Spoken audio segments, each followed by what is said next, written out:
안녕하십니까.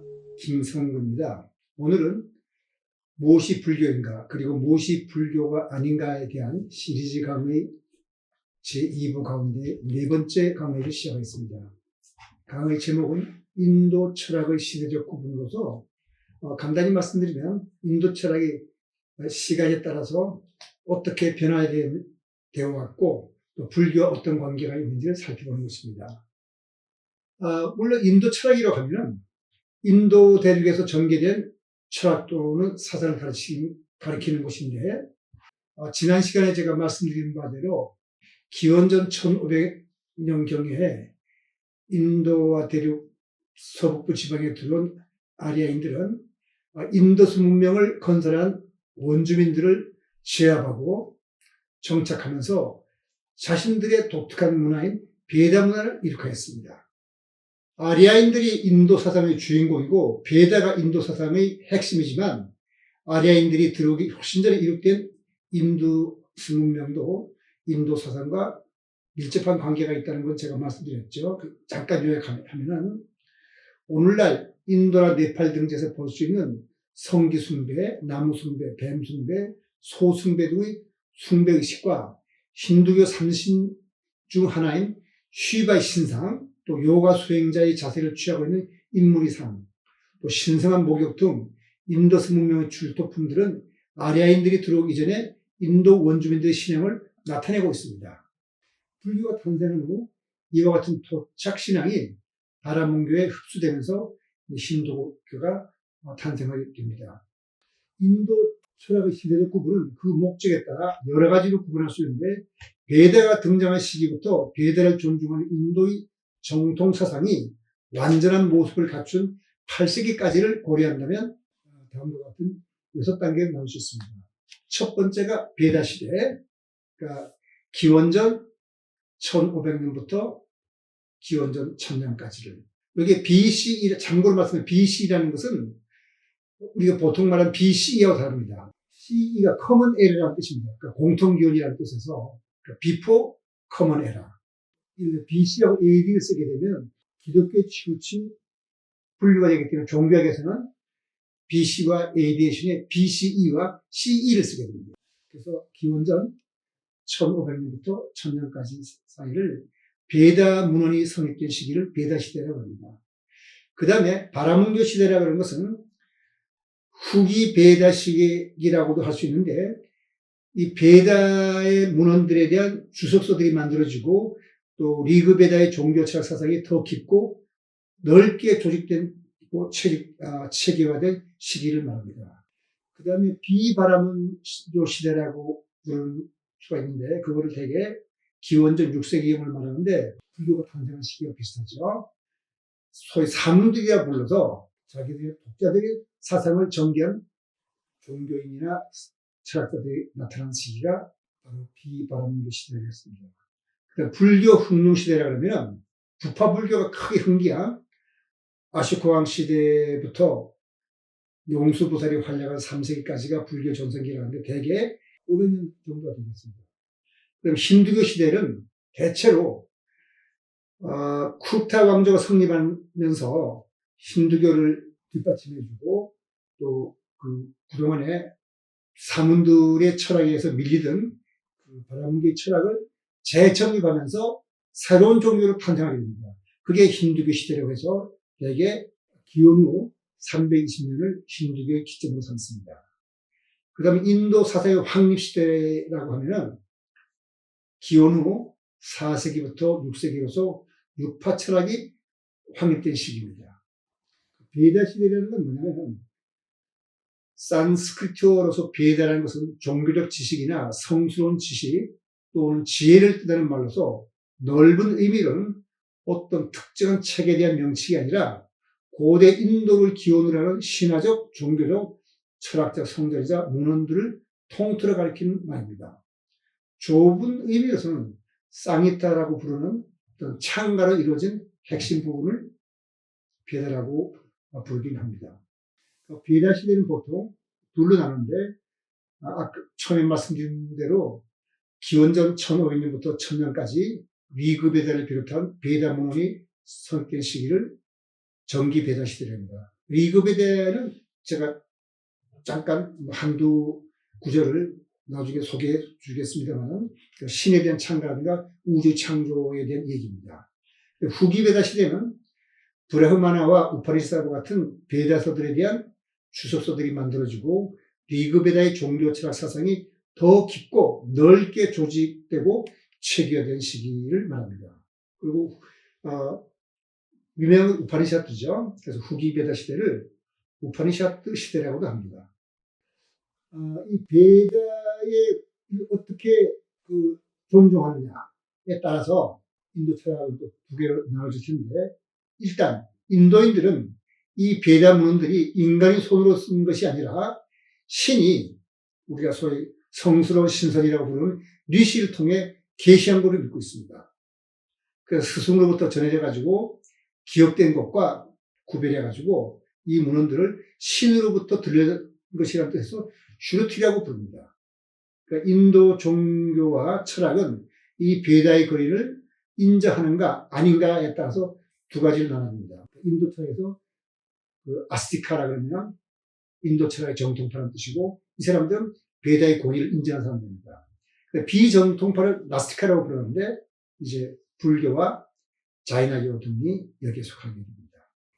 그러니까 아스티카 그룹은 대략 기원전 2세기부터 기원 6세기까지 분화가 돼가지고 쿠타 왕조 시대에는 6개의 힌두 철학으로 나누게 됩니다. 그러니까 상키야, 요가, 그 다음에 니아야, 바이세시카, 미만사, 베단타 이렇게 되는데, 이 둘은 사실 짝이 이룬답니다. 상키야는 요가에 대한 이론이고, 요가 학파는 실천하는 거고, 니아야는 하나의 논리를 따른다면, 바이세시카는 베다에서 말하는 실제가 뭔가, 여기에 대해서 얘기하는 겁니다. 미만사는 베다 시대 사람들은 종교의 의례나 제사를 중요하기 때문에 거기에 대한 것이라면, 베단타는 거기에 대해서 철학적인 의미를 부여하는 거니까 짝을 이룬다고 보면 됩니다. 상키야와 요가는 하나의 짝, 니아야와 바이세스카가 하나의 짝, 미만사와 베단타가 하나의 짝인데, 이 6개 학파는 모두 자아의 실제, 자아라는 것은 실제로 존재하는 게 아트만이죠. 지난 시간에 말씀드렸습니다. 그다음에 우리가 마야의 작용에 의해서 환상을 보고서 도토리를 사용했다는 것입니다. 윤회, 해탈 등에서 공통적인 입장을 취합니다. 그래서 이들 사상 중 오늘까지도 이 철학적으로 중요하고 또 살아남아서 인도 철학을 대표하는 것은 베단타파라고 부르겠습니다. 베단타파라는 것은 우파니샤드를 베단타라고 부르는데, 그 우파니샤드의 연구라는 것을 베단타파라는 거죠. 반면에 베다의 권위를 인정하지 않는 불교, 자이나교와 기타 다른 종교의 학파들은 나스티카라고 분류해서 아스티카와 구별합니다. 나스티카는 비정통파, 아스티카는 정통파, 이렇게 구별해서 인도 철학의 정통파는 베다의 권위를 인정하는 위에서 말씀드린 6개의 학파를 말합니다. 그러니까 베다의 종류에 우리가 생각해 볼 필요가 있는데요. 베다는 원래 신에 대한 예배와 제사의식을 목적으로 만들어졌는데, 시간이 갈수록 제사의식이 점점 복잡해지면서 제식을 주관하는 사제식분도 4가지로 나눕니다. 그러니까 신을 찬송하는 소트리와 또 찬송만 담당하는 우드가트리, 공물을 바치는 아드바이루, 그 다음에 주로 기도를 하게 되는 브라마로 나눠지는데, 이 베다도 이 사제 그룹들이 사용하는 용도에 따라서 리그베다, 사마베다, 그 다음에 야주르 베다, 아타르바 베다라고 하는데, 이 4종류의 별도의 모음집으로 나눠지게 됩니다. 중요한 건 리그베다죠. 리그베다를 말씀드리자면 4종류의 베다 중 가장 중요하고 오래된 문헌이며 인도 문화의 근원이 이른다고 할 수 있습니다.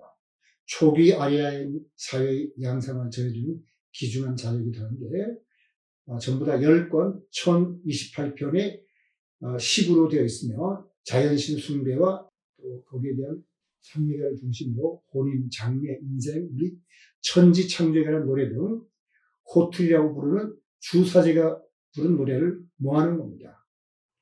성립은 곳마다 다르지만 대부분 기원전 1000년을 기점으로 전후 수백 년에 걸친다고 주장을 합니다. 힌두교 삼신의 개념이 성립하기 이전의 내용으로서 자연의 신에 바쳐진 창가로 되어 있는데 그 중에서도 번개신 인드라와 불의신 아그니에 관계된 창가가 가장 많습니다. 한 가지 예를 들면 이것입니다. 광활한 창궁을 뿔뿔이 뻗어낸 그의 작품은 현명하고 강대하다. 그의 작품이라는 건 바로 우리 우주를 말하는 거죠. 우리 사람까지 포함해서. 그는 밝고 영광스러운 천공을 높이 들어올렸고 그 하늘을 만든 거죠. 별이 많은 하늘과 땅을 멀리 펼쳤도다. 나는 이것을 나 자신에게 말하는가? 어떻게 나는 바루나에게 가까워질 수 있을까? 바루나는 여기서 말하는 벨에서 말하는 최고신입니다. 그는 섭섭함이 없이 나의 공물을 받아들일 것인가? 이 당시 사람만 하더라도 신들은 인격적인 신들이었으니까 거기에다가 뭘 바쳐야 나한테 복도 주고 하면서 그는 섭섭함이 없이 나의 공물을 받아들일 것인가?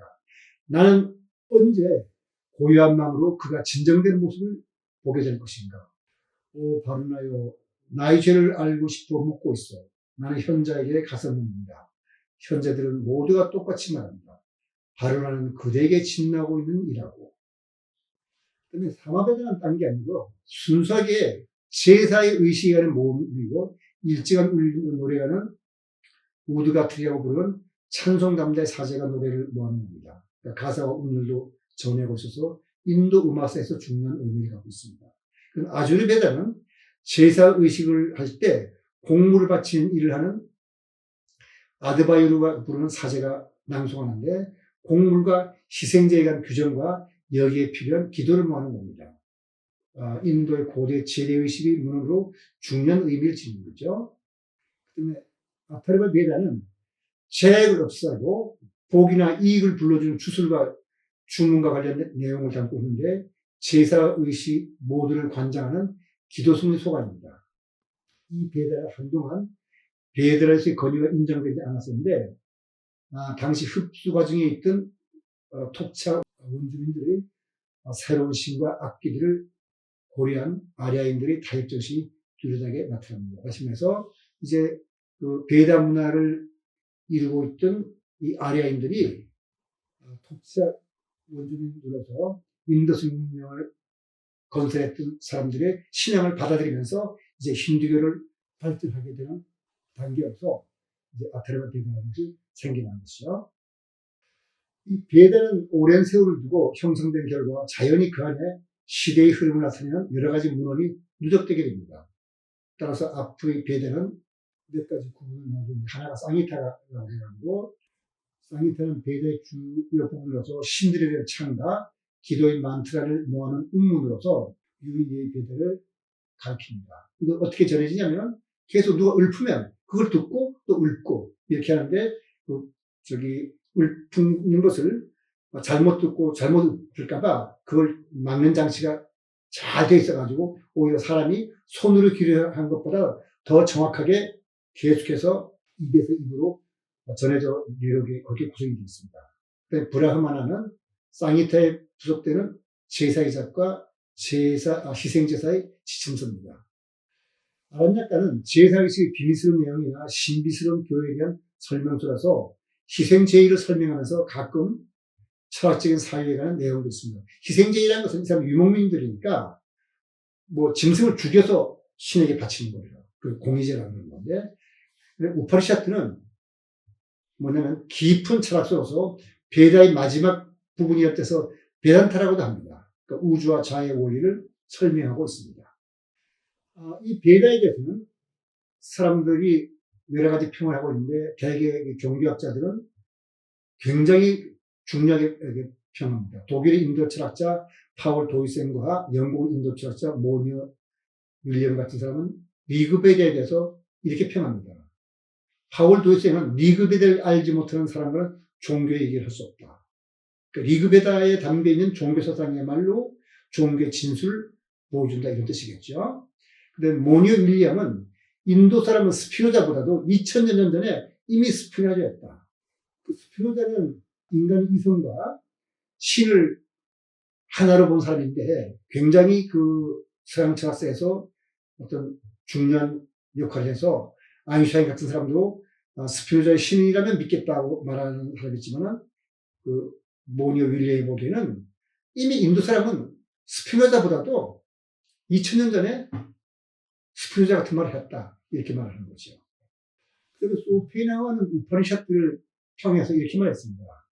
이 세상에 있을 수 있는 가장 값어치가 있고 고상한 책이며 나를 유대인 미신에서 벗어나겠다. 그 다음에 오스카 와일드는 이런 말씀입니다.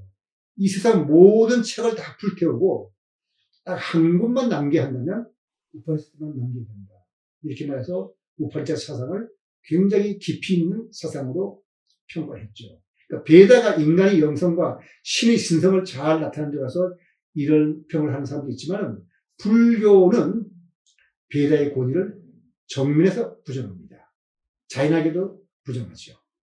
앞서 리그베다의 한 구절을 소개한 바가 있지만 바루나는 그리스의 우라노스에 해당하는 존재로서 하늘에 거주하는 베다 시대의 최고신입니다. 베다는 힌두교의 삼신 개념이 성립한 이전의 내용을 말하지만 적어도 리그베다는 바루나가 세상을 창조했다고 읽으면서 이 베다에서는 최고신 바루나가 세상을 창조했다고 말합니다. 그것은 구약의 창세기 내용과 아주 유사하다고 볼 수 있겠습니다. 그리고 리그베다 전체가 구약을 10편을 우리가 연상시키는데 이건 뭘 뜻하는지 한번 우리가 생각할 필요가 있습니다. 뭐냐면은 창조 얘기는 베다를 기록한 리시들의 창작일 것인지 아니면 또 창작이라고 하더라도 이성적 사익을 통해서 그럴 거라고 짐작해서 한 말인 건지 아니면 어떤 신비촌을 통해서 계시받은 내용을 말하는 것인지 그것도 아니면 스스로 어떤 내적 체험을 통해서 깨달은 것인지 이런 걸 우리가 생각해 볼 필요가 있습니다. 꿈과 비교해보면 꿈은 비록 그것이 겉보기에 황당한 내용처럼 보일지라도 그것은 인간의 깊은 무시 속에 담긴 어떤 내용을 표현한 것으로서 그 뜻을 제대로 파악한다면 마음의 어떤 진실을 알 수가 있습니다. 그러니까 이 시들이 어떻게 해서 베다를 읽게 된 것인지는 몰라도 적어도 창조 신화는 인간의 깊은 무시 속에서 일어난 내용을 말하는 것이라고 보아야 할 겁니다. 그래서 유대의 선지자들, 고대 유대의 선지자들은 그 사람들식으로 창조일을 생각해냈고 또 베다 시대의 리시들은 또 나름대로 창조 얘기를 했고 그다음에 그 이전에 또 그 6천년 전에 길가메시 서사시라는 게 있죠. 그거는 뭐냐면 스메르 문명에서 나온 건데 거기도 창조 얘기가 나옵니다. 그러니까 창조라는 것은 아마 인간의 어떤 그 깊은 무시 속에서 이렇게 서로 그 시대가 다르고 장소도 다르지만은 공통적으로 어떤 최고신이 창조했다는 생각을 아마 하게 된 것 같습니다. 그런 뜻에서 우리는 베다를 직접 자세히 연구할 필요는 없지만 베다를 해석한 우파니샤트는 우리가 참고해 볼 만한 가치가 있다고 할 수 있습니다. 오스카 와일드와 쇼펜하우어가 우파니샤트를 읽고 감탄한 것은 아마 그 사람들의 편견만 아닐 겁니다. 다음 제5강에서도 계속해서 베다의 종교사상에 대해서 살펴보고 베다의 신들이 어떻게 대승불교의 보살이나 신들과 연결되는지 알아보도록 하겠습니다. 오늘 강의 여기서 마치도록 하겠습니다.